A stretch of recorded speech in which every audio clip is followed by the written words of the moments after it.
한번 따라 하실까요? 하나님의 지팡이를 손에 잡았더라.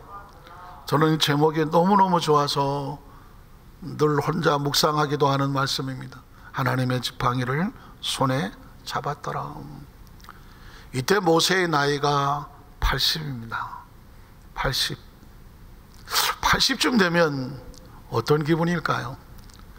수천 년 전에 모세의 나이가 80이나 수천 년이 지난 지금 이 시대 속에서 80이라는 나이는 사실 쉽지 않은 나이와 같습니다.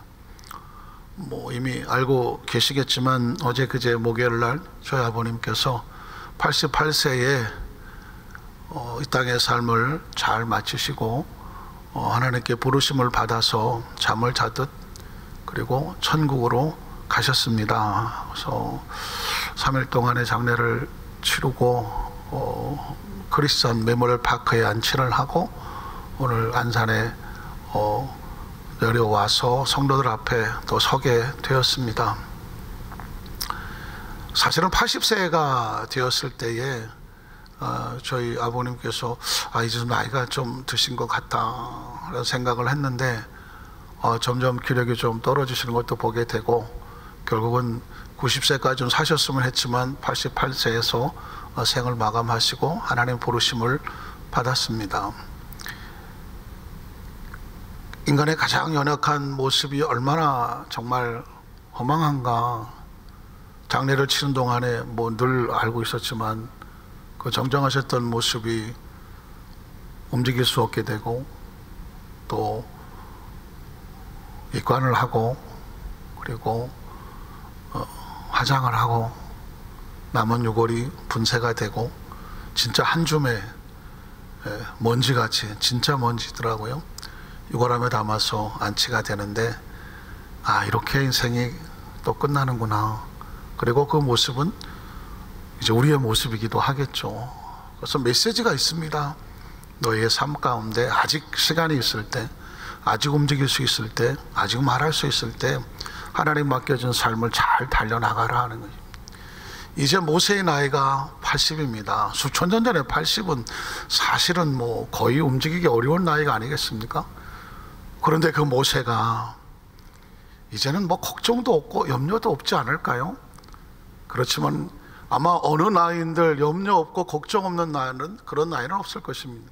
모세에는 두 가지의 아픔과 눈물과 그리고 기도 제목이 있었을 것입니다. 첫 번째는 뭐냐면 지나간 과거의 상처와 아픔과 눈물입니다. 모세의 나이 40에 애굽에서 분연이 일어나서 내 힘으로 한번 내 민족을 한번 건져보자 아시는 것처럼 이스라엘 백성들의 마음을 얻기 위해서 애굽 병사 둘을 쳐서 모래에 묻었습니다. 그러면 이스라엘 백성들이 마음을 좀 알아줄 줄 알았는데 어림도 없습니다. 오늘은 애굽의 병사를 죽이더니 내일은 우리를 죽일 것이냐, 오히려 비아냥거리면서 바로에게 신고를 해버리고 맙니다. 하루아침에 이제 모세는 바로의 왕궁에서 왕자처럼 지내다가 살인자가 되고 배신자가 되고 배반자가 되어서 광야로 도망을 치는 신세가 되어버리고 말았습니다. 여러분 도망쳐 보셨습니까? 누군가 나를 죽이려고 쫓아올 때에 정말 매일 매순간 불안과 초조 가운데 숨을 곳을 찾아 다녀본 경험이 있으실까요? 아마 거의 없으시겠죠. 제가 군에 있을 때 한 사병 하나가 14개월 동안 탈영을 했습니다. 어떤 집안의 문제 때문에 탈영을 했는데 그 탈영했다가 자수하여 온 그 사병을 제가 병장으로 가짜 병장을 달아서 무사히 제대하도록 제 부서에서 데리고 있었던 기억이 있습니다. 근데 이 친구가 잠을 잘 때 보니까 눈을 뜨고 자더라고요. 깜짝 놀라 물었더니 지난 14개월 동안 탈영을 해서 도망 다니는 동안 단 한 번도 눈을 감고 자본 적이 없다는 것입니다. 사람이 그렇게 무섭더라고요. 조그만 바스락 소리만 나면 무조건 도망쳤다는 것입니다. 그러니까 누군가 나를 쫓아오는데 내 목숨을 노리는 그 어떤 지나간 과거의 아픔과 상처를 안고 살아간다는 것은 정말 어려운 일입니다.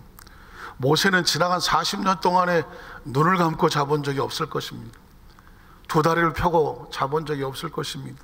왜냐하면 언제 어느 때 바로의 군대가 자기를 잡으러 올지 모르기 때문에 불안과 초조 속에 있을 것입니다. 나이가 80이 됐음에도 불구하고 여전히 그의 마음은 편치 않습니다. 인간이 현재 행복하지 못한 이유는 과거의 상처와 아픔이 내 발목을 잡을 때입니다. 뿐만 아니라 나이 80이 되었어도 무엇이 두려웠을까요? 모세는 미래를 생각하면 두렵습니다. 왜 현재가 불안합니까? 미래가 안정되지 않기 때문에 현재가 두려운 것이죠. 내가 지금 나이가 80이 되었습니다. 80이 되었어요. 앞으로 무엇을 해야 될지 아무것도 모르겠는 거죠. 젊음도 없습니다. 지혜도 없습니다. 무슨 백그라운드도 없습니다. 무슨 기술도 없습니다. 무기도 없습니다. 미래에 희망이 없으니까 현재가 절망스러운 것입니다. 모세를 포함해서 우리 모든 인생은 과거가 평안하면 현재가 평안하고, 미래에 소망이 있으면 현재도 평안하고 소망이 있을 수 있습니다.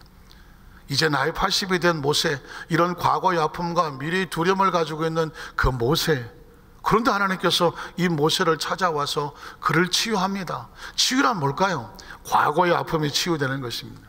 치유란 뭘까요? 미래의 소망이 생기는 것이 치유란 말입니다.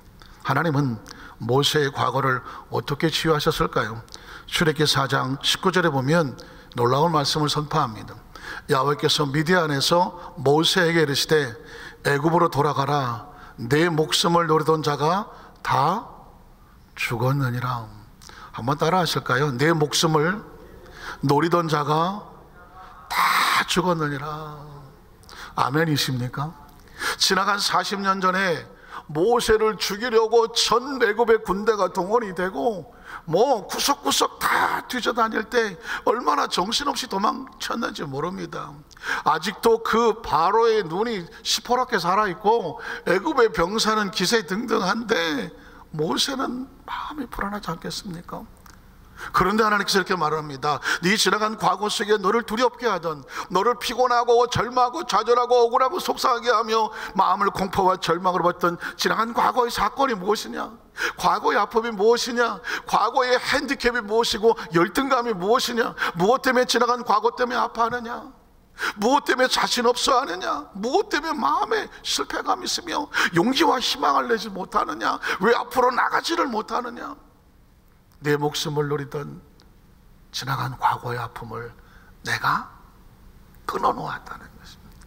내 목숨을 노리는 자가 다 죽었어. 아멘을 안 하시는 거 보니까 과거에 별로 아픔이 없으십니다. 전 지나간 과거의 아픔이 많았습니다. 열등감도 많고 두려움도 많고, 나 같은 사람이 내가 봐도 나를 잘 알겠는데 자신도 없고 늘 불안했던 것이 많습니다. 어느 날 성경을 읽다가 깜짝 놀랍니다. 이제 애굽으로 가라, 내 목숨을 노리던 자가 다 죽었느니라. 아니, 이런 구절이 언제 있었지? 이 구절이 무엇을 말하지? 이 말씀을 받는 순간에 정신이 번쩍 올라면서 왜 지나간 과거의 절망과 좌절과 연약함과 실패와 실수와 너의 부족함 때문에 현재 일어서지를 못하느냐는 것입니다. 왜 열등감과 자책감에 빠져 있느냐는 것입니다. 용기를 내고 희망을 내라. 지나간 과거를 내가 청산했다는 것입니다. 죄를 청산하신 하나님, 열등감을 청산하신 하나님, 억울함과 분노를 청산하신 하나님, 마음에 상처에 남아있는 쓴 찌꺼기를 다 청산해 주신 하나님, 예수님이 십자가에서 다 이루었다고 했을 때 그 심령은 바로 너의 지나간 과거의 아픔과 상처를 내가 끊어놨습니다.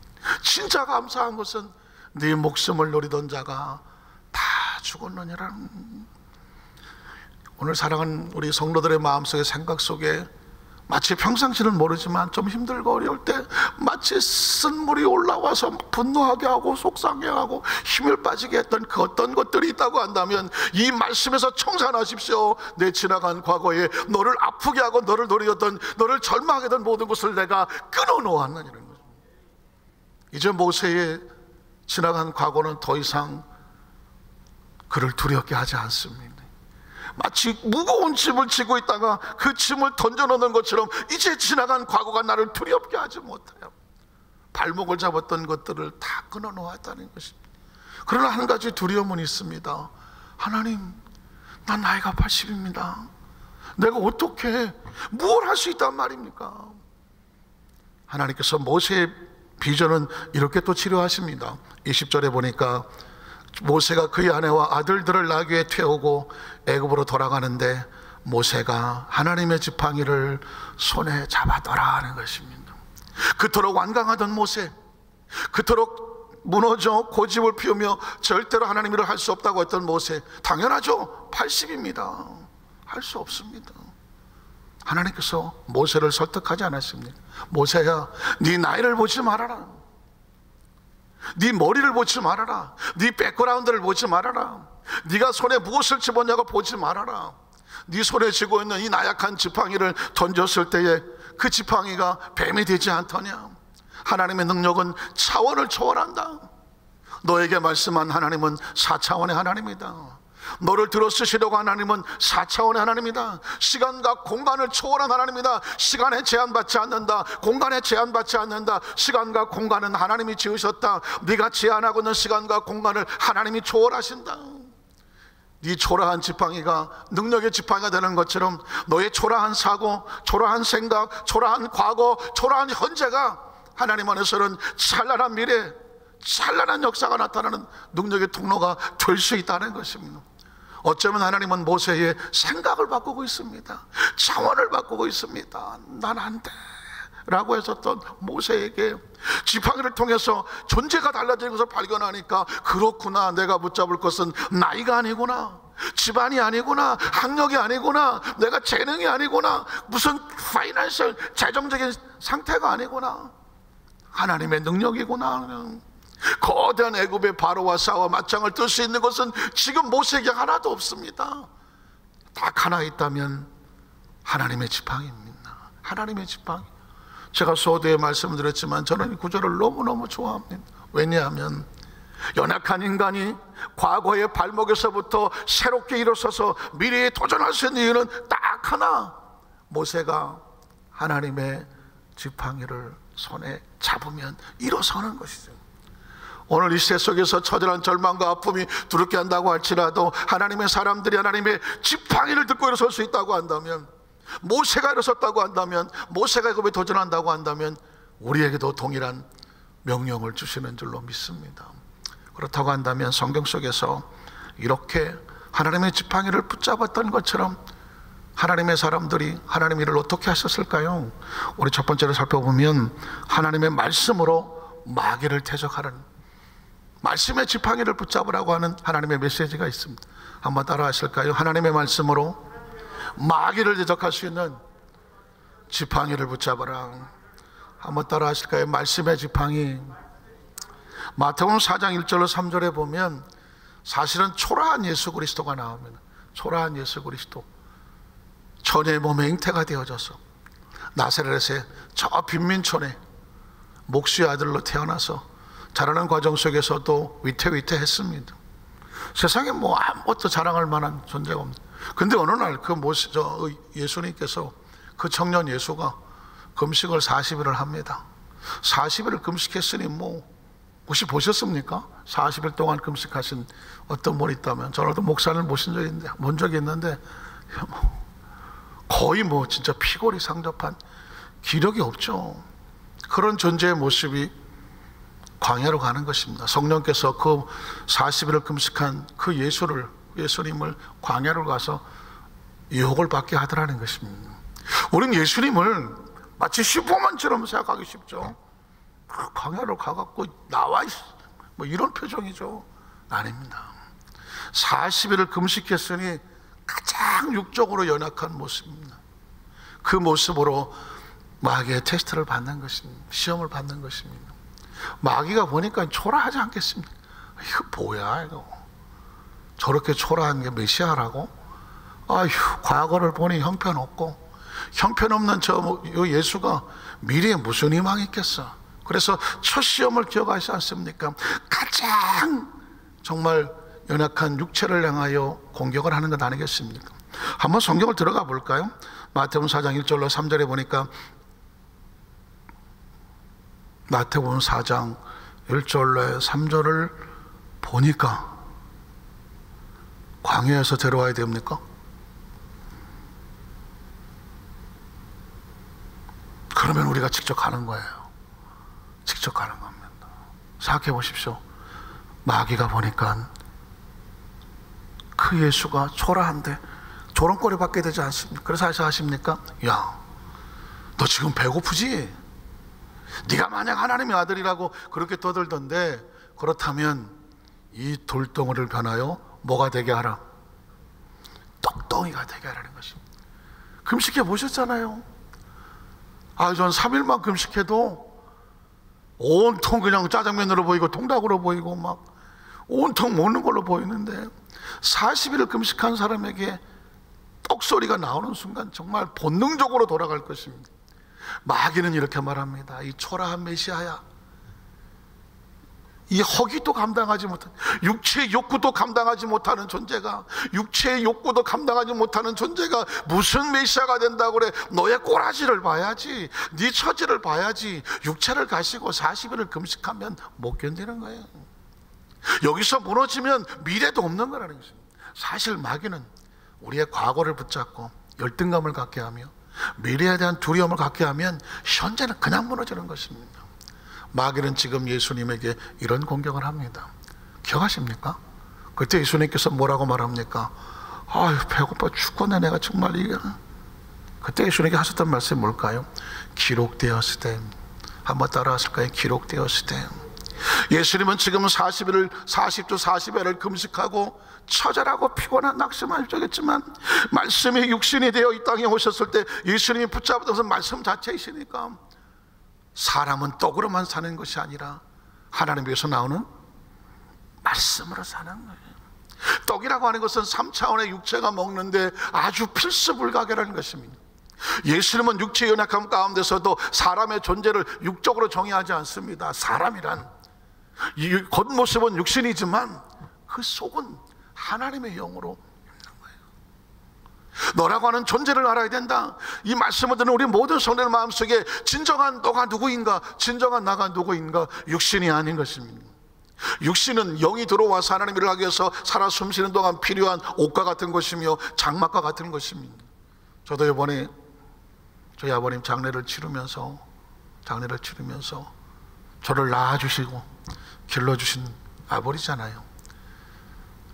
이제는 그 영혼이 떠나고 나니까 시신은 정말 차디차더라고요. 입관을 할 때 제가 다 만져서 이렇게 해보니까 그 몸에 그렇게 찰 수가 없어요. 아까도 말씀드렸지만 화장을 하고 나보십시오. 남은 건 뼈가 몇 조각밖에 없잖아요. 제가 그 속에서 나왔잖아요. 그럼 그거는 진짜 어떤 존재를 말하지 않죠. 그거는 잠시 영혼이 담겨져 있는 그릇과 같고 장막과 같은 것입니다. 예수님은 엄청난 선언을 합니다. 마귀는 너는 육체야, 떡을 먹어야 돼 라고 시험을 하지만 예수님 이렇게 말합니다. 우리는 육으로만 살지 않는다. 하나님에서 나오는 말씀으로 살아간다는 것입니다. 그러니까 우리의 지나간 과거를 존재감 있게 하는 것은 말씀이요, 지금 우리의 현재를 의미 있게 하는 것도 말씀이고, 미래의 소망을 두는 것도 하나님의 말씀인 줄로 믿습니다. 우리 사랑하는 안산교회 모든 성도들 삶의 현장 가운데 지금 온통, 물론 저도 수도 없이 인터넷을 점검하는 이유가 뭐냐면 하루가 다르게 급변해 버리지 않습니까? 오후에 들었던 것도 보니까 지금 미국이 초비상이거든요. 이제 이 바이러스가, 미국은 엄청난 땅덩어리인데 이 얘기를 들으니까 지금 미국은 여차하면 그냥 사재기를 해버리거든요. 마트에 가서 마스크고 무슨 생필품을 갖다가 지금 막 사재기를 하느라고 난리가 치니까 지금 트럼프가 어떻게 합니까? 초비상, 국가 비상 상태를 선언한다고 하면 통제가 안 되거든요. 세계 최고의 나라도요, 이게 들어오는 뉴스가 절망과 좌절로 들어오니까 그 최고의 지성과 최고의 군사력과 경제력과 어쨌든 최고란 건 다 갖다 붙여놓은 그 나라도 힘없이 무너지는 것을 볼 수가 있습니다. 무엇이 그렇게 무너집니까? 저 바이러스보다 무서운 것은 절망의 소식이라는 것입니다. 두려움의 소식입니다. 이 시대 속에서 우리는 그런 정보도 중요하지만 더 중요한 것은 뭐냐면 하나님의 나라에 대한 정보입니다. 그걸 뭐라고 말할까요? 말씀이라고 말하는 것입니다. 말씀이라고 말하고, 예수님이 땅에 오실 때 그래서 말씀이 육신이 되었다고 말하는 것입니다. 우리가 더 말씀 속으로 들어가서 하나님의 말씀으로 보장되시기를 주님의 이름으로 축원합니다. 그것이 바로 영으로 사는 사람이죠. 두 번째로 예수님의 이름으로 귀신을 대적하는 지팡이를 주시더라고요. 우리가 신앙의 세 가지 지팡이를 붙잡는다면 첫 번째는 말씀의 지팡이고, 두 번째는 뭐냐면 예수 그리스도의 이름입니다. 한번 따라 하실까요? 예수 그리스도의 이름. 이 이름이 뭘까요? 귀신을 대적하는 지팡이가 되는 것입니다. 성경에 보면 마태복음 4장 23절로 24절 말씀이 나올까요? 자, 천국 복음을 전파하시며 백성, 오늘 자막이 피곤한 것 같아요. 내가 그냥 박수를 쳐주고 싶은데 피곤한 가운데도 자막이 살아나오니까, 예수께서 온 갈릴리에 두루 다니사 그들의 회당에서 가르치시며 천국 복음을 전파하시며 백성 중에 모든 병과 모든 약한 것을 고치십니다. 누가 고칩니까? 예수 그리스도입니다. 예수님은 친히 다니면서 모든 병과 약한 것을 친히 고치십니다. 그 다음 절에 보면 그의 소문이, 예수 그리스도의 이름의 소문이죠, 온 수리아에 퍼진지라 사람들이 모든 앓는 자 곧 각종 병에 걸려서 고통당하는 자. 성경은 예수 그리스도의 사역에 천국 복음과 말씀을 가리키지만 아주 집중해서 뭐냐면 생명 살리기입니다. 예수님을 가시는 곳마다 생명을 살립니다. 고통을 당하는 자를 어떻게 했습니까? 귀신 들린 자, 간질하는 자, 중풍병자들을 데려오니 그들을 뭐하게 하시더라? 고치시더라. 한번 따라 하실까요? 고치시는 예수님. 예수님의 이름에는 하나님의 아들이 있지만 예수님의 이름은 고치시는 분입니다. 성경은 그것을 계속 강조합니다. 마태복음 8장 16절로 17절에 보면 저 몸에 사람들이 귀신 들린 자를 많이 데리고 예수께 또 왔습니다. 예수께서 말씀으로 귀신들을 쫓아내시고 병든 자들을 다 고치셨다라고 합니다. 무슨 얘기를 하고 싶어 하십니까? 고치시는 예수님. 자, 그 이유가 뭘까요? 고치시니 이는 선지자 이사야를 통하여 하신 말씀에 우리 연약한 것을 친히 담당하시고 병을 짊어졌다함을 이루려 하심이더라. 대신 짊어졌다는 것입니다. 대신 짊어졌어. 여러분, 왜 이 짐을 짊어집니까? 왜 예수님이 우리 병을 짊어지십니까? 너는 그 병을 뭐 하지 마라, 짊어지지 마라. 내가 들어줄게는 맞지 않습니까? 내가 담당할 거니까 너희는 병에서 자유하라는 것입니다. 역시 병을 고치시는 예수님. 예수님의 이름을 듣는 사람들에게 아, 예수님은 병을 고치시는 분이야. 복음을 전파하고 구원의 길이고 죄를 용서하시는 분이지만 우리가 본능적으로 예수 이름에는 생명이 있다, 예수 이름에는 권세가 있다, 예수 이름에는 치료가 있다를 아예 계속해서 머릿속에 집어넣으라는 것입니다. 마태복음 9장 35절로 38절에 보면 예수께서 모든 도시와 마을에 두루다니사 그들의 회당에서 가르치시며 천국 복음을 전파하시며, 계속 나오죠. 가르치고 전파하지만 또 역시 모든 병과 모든 약한 것을 어떻게 하시더라? 고치시더라. 예수님이 친히 계속 다니면서 말씀을 가르치고 복음을 전파하시며 병든 자를 고치십니다. 그런데 마태복음 10장에 오면 약간 상황이 바뀝니다. 10장 1절에 보면 예수께서 그의 12제자를 부르사 더러운 귀신을 쫓아내며 모든 병과 모든 약한 것을 고치는 권능을 어떻게 하더라?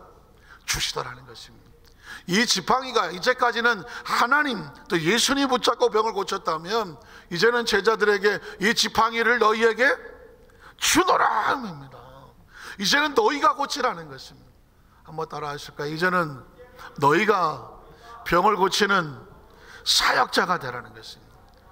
우리는 생각하기를 어떤 특별한 사람들이 병을 고친다고 생각을 하지만 여러분, 병을 고치는 것은 사람에게 있는 것이 아닙니다. 예수 그리스도께서 너희에게 병 고치는 권능을 주셨다는 것을 믿는 사람들에게 예수의 이름으로 역사가 나타나는 것입니다. 믿으십니까? 그래서 마태복음 15장 29절 31절에 보면 예수께서 떠나사 갈릴리 호숫가에 이르러 산에 올라가 거기에 앉으시니 큰 무리가 다리 저는 사람들과 장애인과 맹인과 말 못하는 사람과 기타 여럿을 데리고 와서 예수의 발 앞에 앉힘에 고쳐주시니 말 못하는 사람이 말하고 장애인이 온전하게 되고 다리 저는 사람이 걸으며 맹인이 보는 것을 무리가 보고 놀랍게 여겨서 이스라엘 하나님께 무엇을 돌립니까? 영광을. 병 고치는 역사가 반드시 있어야 되는 이유는 그걸 통해서 누가 영광을 받으십니까? 하나님의 영광을 받으시는 거죠. 그러니까 말씀을 가르쳐야지, 복음을 전파해야지, 병 고치는 거야 뭐 할 수도 있고 안 할 수도 아닙니다. 예수님의 이름에는 병을 고치는 생명이 있습니다. 그 치유 역사가 나타날 때 하나님께서 영광을 받으신다고 말합니다. 그리고 예수님의 마지막 명령도 놀랍게도 예수 이름의 권세였습니다. 마가복음 16장 17절로 18절에 보니까 이것을 믿는 자들에게는, 부활을 믿는 자에게는, 생명을 믿는 자들에게는 이런 표적이 따르리니 곧 그들이 내 이름으로 귀신을 쫓아내며. 이제까지 예수님은 가시는 곳곳마다 병든 자를 고치시고 귀신들을 쫓아내셨습니다. 그런데 이제 어느덧 사역이 바뀝니다. 어느 쯤에 갔더니 이제는 너희가 고치라고 하는 것입니다. 그리고 그 고치는 사역을 통해서 하나님의 영광이 나타나는 것입니다. 이 말씀은 부활하시고 난 다음에 승천을 앞두고 예수님께 제자들에게 명령하시는 것입니다. 한번 따라하실까요? 병 고침의 역사는, 치유 사역은 예수님의 명령입니다. 그러니까 철저하게 복음 전파와 함께 병을 고치는 것은 예수님의 명령인데 어떻게 고쳐요? 예수님의 이름이 지팡이가 되어주는 것입니다. 이 내 이름으로 귀신을 쫓아내며 새 방언을 말하며 뱀을 집어 올리며 무슨 독을 마실지라도 해를 받지 아니하며 병든 사람에게 손을 얹은즉 나으리라 하시더라. 이 손이 무슨 능력이 있습니까? 모세의 손이나 저와 여러분의 손이나 다 똑같은 손입니다. 인간의 손이랍니다. 그런데 모세의 손에 하나님의 지팡이가 들려지니까 홍해수를 쳐서 가르지 않습니까? 반석을 쳐 생명이 나오지 않습니까? 마찬가지로 평범한 우리 손에 누구의 이름으로? 예수 그리스도의 이름으로 손을 얹은즉 나으리라고 말하고 있습니다. 우린 마음속에 똑같은 지팡이를 들고 있었지만 모세가 이게 하나님의 지팡이라고 믿어지는데 시간이 좀 걸렸습니다. 그러나 모세가 이제는 하나님의 지팡이를 손에 잡았더라. 그 이후에는 홍해수도 갈라지고 하나님의 역사가 나타났습니다. 아시는 것처럼 아말렉과의 전쟁을 통해서 치열한 역사가 나타났을 때 모세가 하나님의 지팡이를 짚고 산 꼭대기에 올라갔다는 것입니다. 출애굽기에서 가장 핵심적인 단어를 절대로 뽑으라고 하면 하나님의 지팡이입니다. 평범했던 모세의 지팡이가 하나님의 지팡이가 됐다는, 우리의 정체성이거든요. 평범했던 우리의 손이 예수 그리스도 이름으로 생명을 살리고 귀신을 쫓아내는 손이 된단 말입니다. 이게 사실은 기독교 복음의 본질입니다. 예수 그리스도 안에서 존재가 바뀌어지는 것이에요. 마지막 세 번째로 성령의 충만한 능력으로 귀신을 대적하는 지팡이를 붙잡으라는 것입니다. 말씀의 지팡이와 예수 그리스도 이름의 지팡이가 있다고 하면 예수님께서 우리에게 마지막 정말 비장의 무기처럼 선포하는 건 뭐냐? 성령 충만의 능력이죠. 한번 따라 하실까요? 성령 충만한 능력으로 귀신을 대적하는 지팡이를 붙잡으라는 것입니다. 자, 하나님의 말씀은 무슨 의미가 있을까? 예수님의 이름은 무슨 의미가 있을까? 모세가 지팡이를 붙잡았을 때 그냥 나무 토막이 아니라 하나님의 지팡이가 되는 것처럼 그 말씀이 우리에게 지팡이가 되어지고 예수 이름이 지팡이가 되어지는 것처럼 하나님의 성령은 체험으로 끝나지 않습니다. 우리 가운데 뭐가 된다? 능력의 지팡이가 되어진다는 것입니다. 이건 예수님께서 친히 증명하셨습니다. 마태복음 12장 27절로 29절에 보면 또 내가 바알세불을 힘입어 귀신을 쫓아내면 사람들이 자꾸 예수님을 비아냥거리거든요. 저거 귀신 들려서 그래. 참 사람이 잔인합니다. 예수님의 귀신을 쫓아내니까 저거 귀신 들려서 그래. 예수님을 갖다가 모략하고 예수님을 갖다가 조롱하고 뒤집어 씌우고, 그때 예수님께서 가슴을 치며 하는 것입니다. 귀신 들려서 귀신을 쫓아내면 그 나라가 망하지 않겠느냐? 너희 아들들은 누구를 믿고 쫓아내느냐? 그러므로 너희의 재판관이란, 너희가 귀신 들어서 귀신을 쫓아내지만 내가 귀신이 안 들렸다고 너희가 알고 있지 않느냐? 그러면서 그 다음 절에 뭐라고 말합니까? 그러나 나는 누구를 힘입습니까? 하나님의 성령을 힘입어서 귀신을 쫓아내는 것이면 하나님의 나라가 이미 너희에게 임하였느니라는 것입니다. 예수님은 겉으로 볼 때는 30대 초반에 나사렛에 아주 초라한 외모를 가진 청년에 불과했습니다. 그 속에서 무슨 능력이 나오겠습니까? 사람들이 조롱할 때 야, 좀 사람의 호대도 있고, 아니 뭔가 집안도 빚고 빼거라도 좋아야지, 저 속에서 무슨 메시아가 나오겠어? 그럴 때에 예수님은 그래, 내 육신을 바라보지 마라, 내 빼거람도 바라보지 마라, 나는 육신으로 일하지 않는다, 내가 힘입는 것은 하나님의 성령이다 라는 것입니다. 이건 우리에게 동일한 메시지입니다. 성경은 처음부터 마지막까지 너희 육신과 너희의 힘과 너희 나와 이게 백그라운드가 아니에요. 하나님의 능력은 그 속에서 움직이시는 하나님의 성령입니다.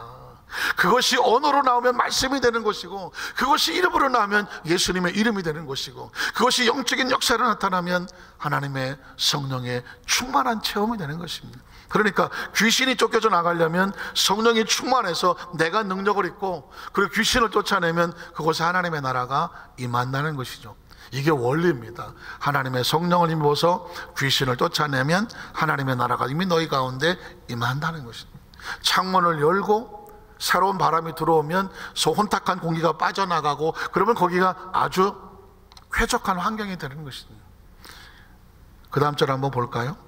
사람이 먼저 강한 자를 결박하지 않고서 어떻게 그 강한 자의 집에 들어가서 그 세간을 강탈하겠느냐? 영적 전쟁에 결박을 해야 그 집을 강탈하리라는 것입니다. 사실 지금 이쯤 되면 이제 교회들이 일어나야 돼서 코로나19에 대한 강력한 기도가 다시 시작을 해야 됩니다. 사실 3주 동안의 온라인 예배를 드린 이유는 딱 한 가지입니다. 나라 전체에 여러 가지 상황이 집단 감염을 막고 예방하는 차원에서 나라의 어떤 그 힘들고 어려움에 또 대사회적인 안전에 교회와 우리 성도들이 본을 보이기 위해서 예배의 목숨을 걸어야 하나, 내 이웃을 내 몸처럼 사랑하고 서로의 생명과 건강을 지켜주는 것도 그리스도의 사랑의 복음이기 때문에 정말 눈물을 머금고 가정에서 온라인으로 예배를 드리고 있는 것이죠. 이건 정말 대한민국을 사랑하기 때문입니다. 대한민국의 국민을 우리가 서로 사랑하고 형제와 자매라고 생각하기 때문에 이런 비장한 예배를 우리가 드리고 있는 거죠. 이 상황 가운데 이제 교회가 진단할 것은 뭐냐면, 그 사랑도 중요하나 서로의 안전을 지키는 건 무엇보다 중요하나, 우리가 비장하게 하나님의 성령의 능력의 힘을 얻어서 강한 자가 약한 자를 결박하여 그곳에 하나님의 나라가 임하고 있다고. 아까 우리 장로님 기도하실 때 하나님의 치료의 능력을, 치료제가 개발되도록 해달라 간절히 기도하지 않습니까? 마찬가지로 이제는 우리가 한 날을 정하든 한시를 정하든 또 어떤 방법을 쓰든지 하나님 앞에 엎드려서 하나님이 이 땅에 사람의 능력이 아닌 하나님께서 연약한 모세에게 지팡이를 들렸던 것처럼, 하나님의 지팡이가 된 것처럼 영적인 능력과 역사로 말미암아 이 바이러스를 쫓아내고 하나님의 치유가 임하게 하여 주시옵소서. 아까 우리 장로님 소대에 기도하지 않았습니까? 하나님의 사람들이 하나님의 낯을 구하고 기도하면 내가 하늘에서 듣고 그 땅을 고치겠다고 말씀했으니, 지금 혹시라도 저 이스라엘에서, 혹시 저 유럽에서, 혹시 저 미국에서 좀 머리가 뛰어난 의학자들이 백신을 좀 개발할까 싶어서, 혹시 오늘인가 싶어서 뉴스를 검색하지 않습니까? 믿었던 유럽은 초토화가 돼버려서 이탈리아는 움직이는 것도 막았다고 하고, 혹시 미국일까 싶었더니 트럼프도 지금 절절매고 어쩔 줄 모르는 상황 아닙니까? 도대체 전 세계 믿을 만한 나라가 어디 있단 말입니까? 오히려 거꾸로 한국한테 이렇게 배우러 와야 되나? 이런 얘기도 돌아다닐 정도라고 한다면, 과연 지금 우리가 지금 뭐 할 때냐? 저는 제 머릿속에 생각 속에 마치 산상기도가 생각이 납니다. 산에 가자는 얘기가 아닙니다. 산에 올라갈 때 절박한 마음으로 올라갔거든요. 삼각산에 산기도를 다닐 때 걸어서 3시간을 밤에 올라가면 10시에 올라갑니다. 비가 온다고 하면은 지물포에 가서 비닐로 가운데 뚫린 거 사서 위에 묶으면 간이 텐트가 되거든요. 그거를 뒤집어 쓰고 줄 달아서 나무에 걸고 그걸 뒤집어 쓰고 바위에 올라가서 비 맞아가면서 젖지는 않지만 밤새 불어주셨단 말이죠. 왜 그렇게 했을까요? 지금 그렇게 하라면 누가 할까요? 안 합니다. 그런데 그렇게 했습니다. 매 주일을 몇 년을 했습니다. 통금이 있으니까 새벽 5시까지 버스가 없잖아요. 그것을 했어요. 비장해서 비가고 하나님이 능력받지 않으면 일을 못하겠습니다. 사명자들이 모이는 그 삼각산 기도원이었단 말입니다. 지금도요, 저 태릉의 어리산 기도원을 가면, 산에 올라가면 수백 명이요, 밤마다 철야하고 매달립니다. 밤마다. 그 기도원에서 저한테 강사를 일주일만 서달라고 했을 때 10번을 설교하는데요, 제가 하루 갔다가 나는 목회 때문에 못한다고 그랬습니다.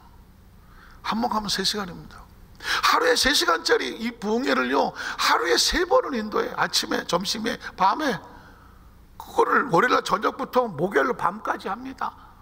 금요 차례까지 하던가. 아유, 그랬다간 죽을 것 같더라고. 목회를 해야 되는데. 그런데 제가 그 기도는 이름을 얘기는 안 하지만 가슴을 쳤습니다.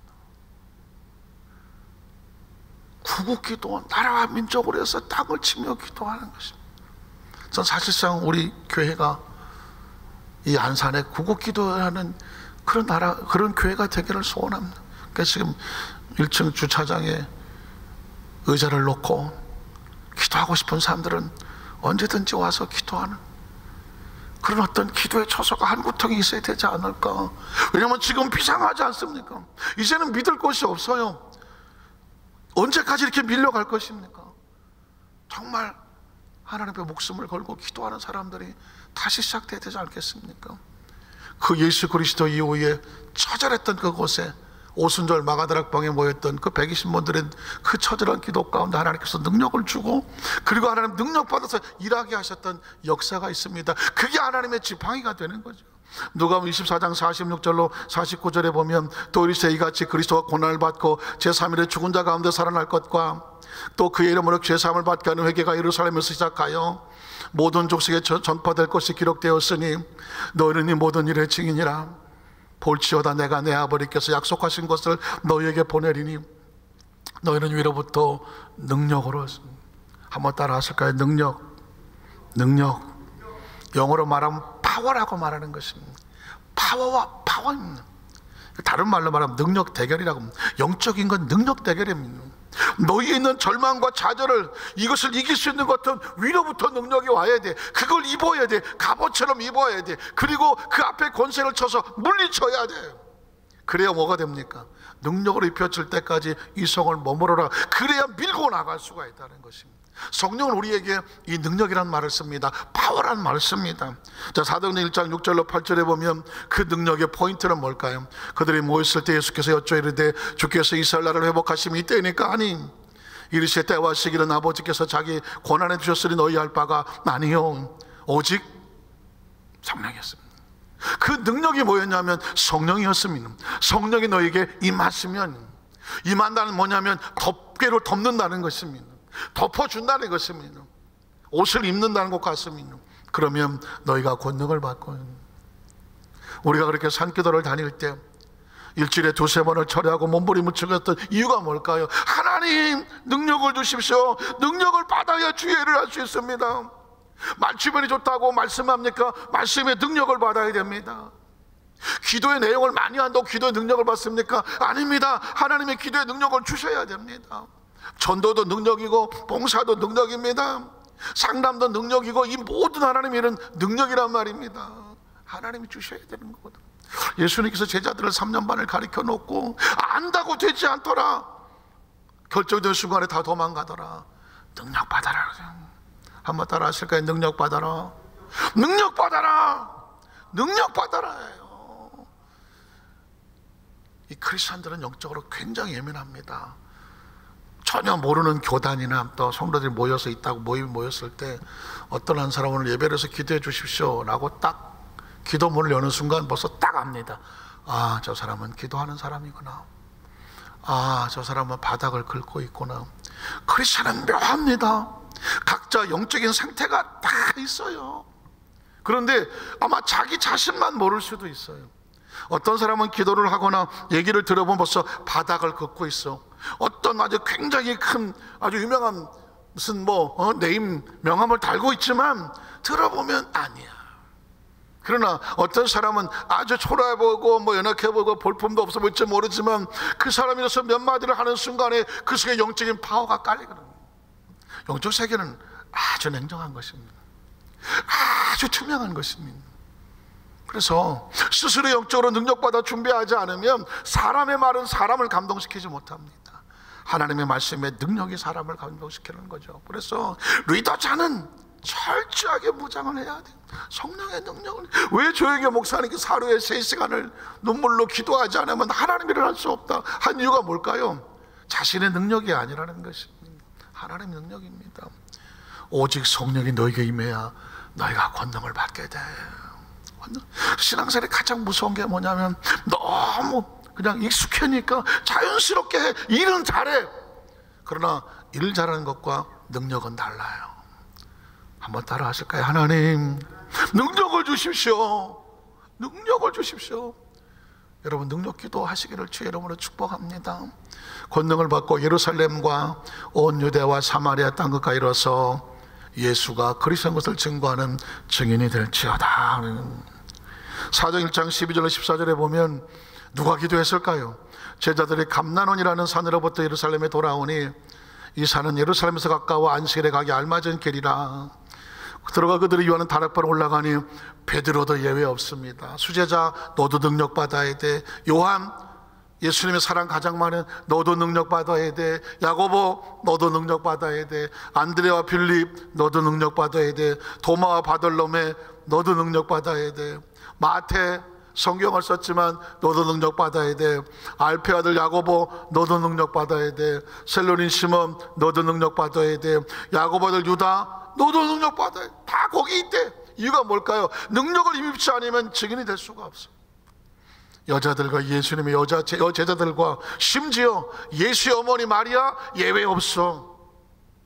예수를 낳은 마리아도 능력 받아야 돼. 천주교에 가서 성모 어쩌고 앉아있지만 아니야. 능력 받기 위해서 그 마가다락방에 모여 기도한 곳에 예수의 어머니도 있었어. 예수의 아우들 능력 받아야 돼. 더불어 마음을 같이하여 오로지 기도에 힘쓰더라고 말했습니다. 이 구절이 왜 있을지 나 인지 알았어.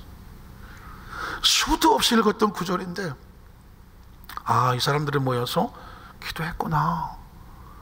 오늘 말씀을 설교 준비를 말씀을 묵상한데 보니 다시 보이는 거예요. 아, 하나님의 성령의 권능을 받는데 예외 없는 사람들의 이름이 기록됐어. 그들이 나와서 기도하고 있었어. 심지어 예수의 어머니도 무릎을 꿇었어. 예수의 아우들도 그랬어. 예외 없이 성령의 충만한 능력을 받지 않으면 누구도 일할 수 없는 것입니다. 그리고 드디어 사도행전 2장 1절로 4절에 이 모든 사람들에게 능력이 임합니다. 오순절날이 이름에 그들이 다 같이 한 곳에 모였어. 예수의 어머니, 예수의 아우 다 예외 없이 한 곳에 모였더니 호린 하늘로부터 급하고 간 바람 같은 소리가 있어 그들이 앉은 온 집에 가득하며 마치 불의 혀처럼 갈라지는 것들이 그들에게 보여 각 사람이 하나씩 임하여 있더니 그들이 다 성령의 충만함을 받고 성령이 말하게 하심을 따라 다른 언어들로 말하기를 시작합니다. 왜 이런 일이 벌어졌습니까? 하나님의 능력을 받았기 때문입니다. 사도행전 3장 11절로 16절에 보면 가장 초라하고 부인하고 도망을 쳤던 베드로가 성령의 충만한 능력을 받고 나니까 예수 이름을 고백합니다. 베드로를 보고 마귀가 얼마나 조롱했을 거야. 야, 네가 예수님의 제자냐? 너 네 과거를 봐라. 예수를 부인하고 모른다고 부인하고 도망쳤던 그 베드로의 발목을 붙잡았던 그 가슴 아픈 상처, 모세의 상처와 같은 거죠. 베드로가 난 못한다고 하잖아요. 예수의 부활의 소식을 듣고 아, 나는 옛날 직업으로 돌아갈래. 자신이 없으니까. 그 예수님이 찾아와서 과거를 청산하잖아요. 이제부터 내일을 맡겨라. 미래의 소망을 주잖아요. 그러나 뭐가 있어야 될까요? 모세에게도 말씀을 주셨으나 지팡이를 맞아봐야 되는 것처럼 베드로에게도 필요한 것은 하나님의 능력에 성령 충만이었다는 것이죠. 나은 사람이 베드로와 요한을 붙잡으니 모든 백성 크게 놀라며 달려나가 솔로몬의 행각이라 돌려는 행각에 모이거늘 베드로가 이것을 보고 백성에 말하되 이스라엘 사람들아 이 일을 왜 놀랍게 여기느냐. 우리 개인의 권능이 아니야. 경건으로 그 사람 기도 많이, 그 사람 성경을 많이 읽어서, 그 사람 신실해서, 개인의 권능과 경건으로 이 사람을 걷게 한 것처럼 왜 우리를 주목하느냐. 아브라함과 이삭과 야곱의 하나님 곧 우리 조상 하나님이 그의 종 예수를 영원하게 하셨느니라. 너희가 그를 넘겨주고 빌라도에 놓아주기로 결의한 것을 너희가 그 앞에 거부하였으니 너희가 거룩하고 이런 일을 거부하고 도리어 살해한 사람을 놓아주기를 구하여 생명의 주를 죽였도다. 그러나 하나님이 죽은 자 가운데 그를 살리셨으니 우리가 이 일의 증인이라. 그 이름을 믿음으로 그 이름이 너희가 보고하는 사람을 성하게 하였나니 예수로 말미암아 난 믿음이 너희 모든 사람 앞에서 이같이 완전히 낫게 하였느니라. 말씀을 정리합니다. 다시 원칙으로 돌아가. 요즘 많이 쓰는 단어가 뭔지 아시죠? Back to the basic이라는 원칙으로 돌아가자. 옛날에 초대교회로 돌아가자. 지금 이 시대 속에서 그리스도인이 붙잡아야 될 지팡이는 뭐냐? 말씀으로 돌아가는 것입니다. 예수 이름으로 돌아가는 것입니다. 다시 성령 충만입니다. 다시 성령 충만. 오늘 우리에게 비상한 마음과 절박한 마음을 가지고 우리 교회 성도들이 이제 다시 일어서서 다음 주면은 예배가 다시 회복을 하고 우리가 작정하여 기도회도 하고 하면서 다시 영적으로 무장을 해서 이 어렵고 힘든 것을 어떤 사람이 고쳤더라가 아니라 어떤 사람이 위해서가 아니라 예수의 이름과 권세와 말씀과 성령의 충만한 능력으로 하나님의 영광이 나타나게 하는 기도의 역사가 있기를, 기도의 간절함과 통렬함이 있기를 주님의 이름으로 축원합니다. 기도하겠습니다.